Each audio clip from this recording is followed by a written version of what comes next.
What's up, everybody? Ben Rasa here for Odd Chopper, and it is officially March Madness. The tournament is rapidly approaching, so of course, let's talk about some college hoops, and specifically, I'm going to give you some tips, some tricks, and things to know before diving in and betting these games. We want to maximize our potential to be successful, and these little things that we're going to talk about in this video can help you do just that. More importantly, if you're just stopping in for the first time or you're a loyal Odd Chopper viewer, hit the like button, support the team, subscribe to this very channel. Let's dive into some of the tips, some of the concepts that we need to know before the tournament tips off.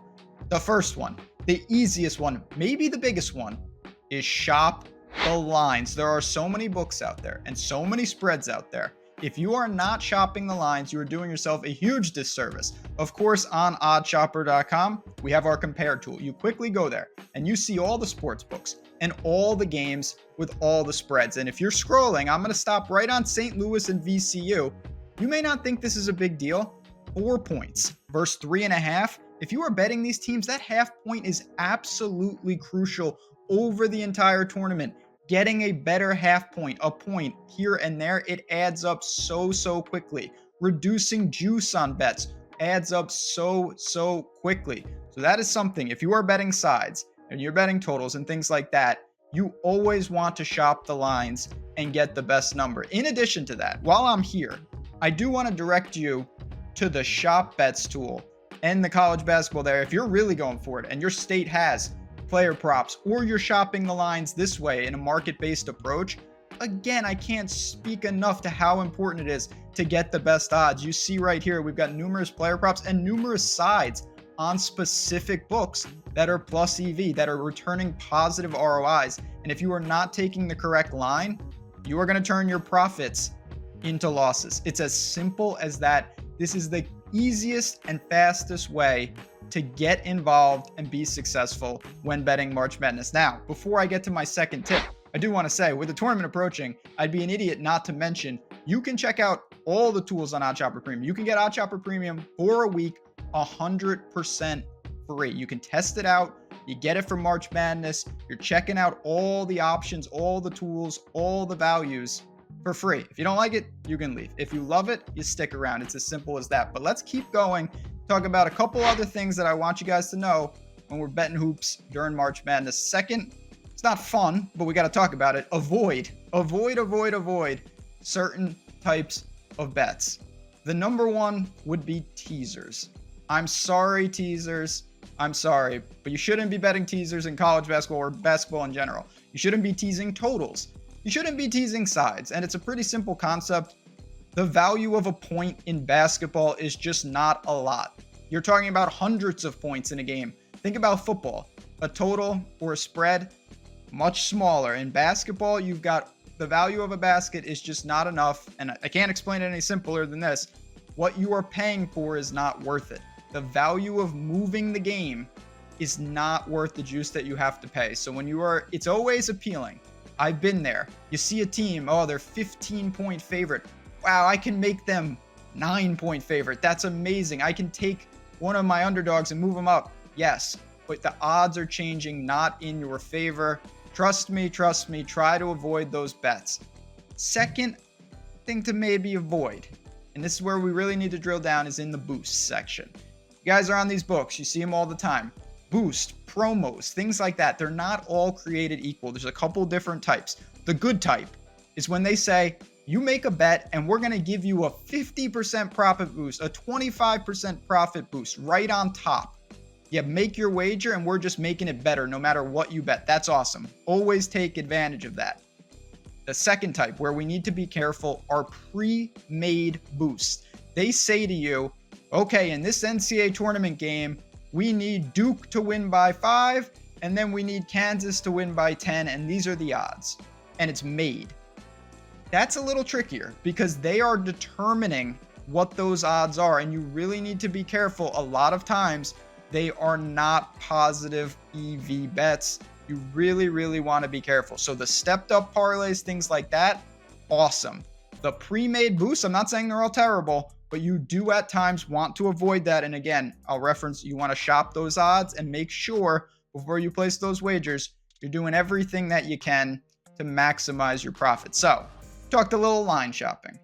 Talked about avoiding some bets. Let's get into some fun stuff. Let's talk about some stats because everybody, listen, it's March Madness.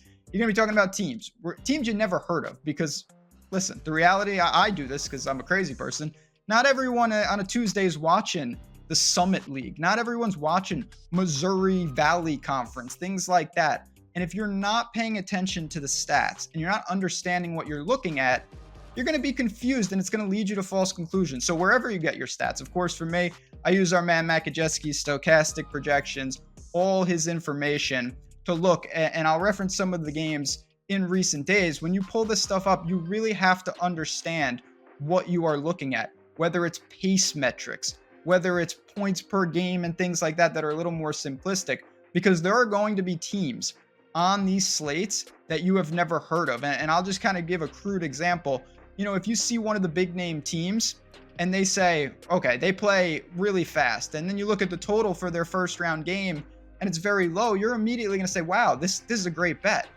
If you don't look into the pace stats, you might see that some random 15 seed, they play at a snail's pace. You might see they're the type of team that doesn't foul at all, and it really speeds the game up, or vice versa. And these are the little edges that we can gain when drilling down. So wherever you get your stats, whether it's KenPom, whether it's here at Stochastic, or anywhere in between, just make sure that you're vetting the teams. Obviously, OddsShopper Premium and that can do that work for you, but if you're doing it independently, you want to really look at these things. The efficiency numbers on my screen right now, these are the type of things that tell the story and are going to let you know why the lines are the way they are. It's going to make a lot more sense if you are understanding where these numbers are coming from. So again, no matter where you get your stats, make sure you're doing your due diligence with these crazy teams, because these 16 seeds, these 14 seeds, these Cinderella teams, we probably haven't seen them too often. And without the stats, we're going to be flying blind into who to bet, why to bet them, and why the lines are the way they are. Now, I got a couple more for you before I bounce on out of here. This one's a little related to what we just talked about. It's the buzzword of trends. Trends, you hear it all the time. This team on a Thursday from behind the arc hit. Okay, let's not get crazy. There's good trends, there's bad trends. Be careful with trends. The bad kind was pretty simple. The ones that have no concept, and you're going to hear this with the brackets all the time.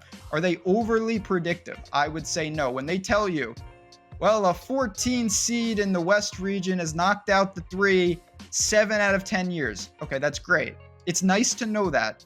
But is this 14 seed going to knock out this 3 seed? Well, I don't know if that's overly predictive. If they tell you, a 1 seed, I mean, how often did we hear it for eons? A 1 seed had never lost to a 16. And then they did, because eventually these things happen. That's kind of how it works. So I'm not saying just throw all trends out the window, but if you're looking at trends that predate everyone on the team, that are going back for decades, you really have to ask yourself, is that predictive of what's going to happen in our first round matchup? Is that predictive in what's going to happen in the Sweet 16 this year? The answer to that, honestly, is no. Now, if you want to tell me there's a trend that this year, this Duke team, when they get in foul trouble, melts, that is a trend that's actionable, because if you tell me they're going to get into foul trouble in the next game, we have a sample size of this team really not performing. If you want to tell me, this team, when they don't shoot the 3 ball well, really has no chance, and they're playing a great 3-point defense, these are trends that are very actionable. So I think you really want to be careful with the type of trend that you are doing. The crazy ones are fun, not overly predictive. The boring ones, honestly, those are the ones you really want to look at to make some potentially profitable bets. And that's the type of stuff, whether it's on the brackets or the betting side, that I will be using. And just to that note, before I get to my last topic here, if you're building brackets, if you're betting these games, OddsShopper is where you want to be. We've got our bracket show dropping. We've got our best bets shows dropping all week. Cannot wait to dig into these matchups. Cannot wait to build out the bracket. It is going to be a good time, but I would be crazy. And you see it on the screen. Look at OddsShopper. You can be part of the 63,000 of your friends dropping. We've got videos. We've got our live show each and every day. Just a good time and a really fun community if you're just joining us. Before I let you guys go, though, you're watching the game, having a good time or a bad time because your team is losing. But The team is 1 for 15 from the field. The other team's in foul trouble, and it's 8 minutes into the game, and you say, wow, the team was a favorite and now they're underdog. That's crazy because I think they're all right. What does that mean? It means that potentially they are a live bet candidate. Live betting. The game does not end when the ball tips. In fact, it just starts for the betting standpoint. You really want to be cognizant of live betting. Now, like with everything I talked about in this video, it's not that simple. If you bet a team and they're playing like garbage, I've been here. I'll just keep betting them. They got to turn it around. Well, spoiler alert, they actually don't. If they're just not playing well, if they're overmatched, if they're doing things that are not sustainable, it may not turn around. But if you look at the game and you're saying, okay, they're getting great shots, foul trouble is an issue, things like that, things that can change throughout the game, you may want to explore taking a live position. And what I like to do is really, those are the kind of key factors that I look for. Is my team out shooting the other team?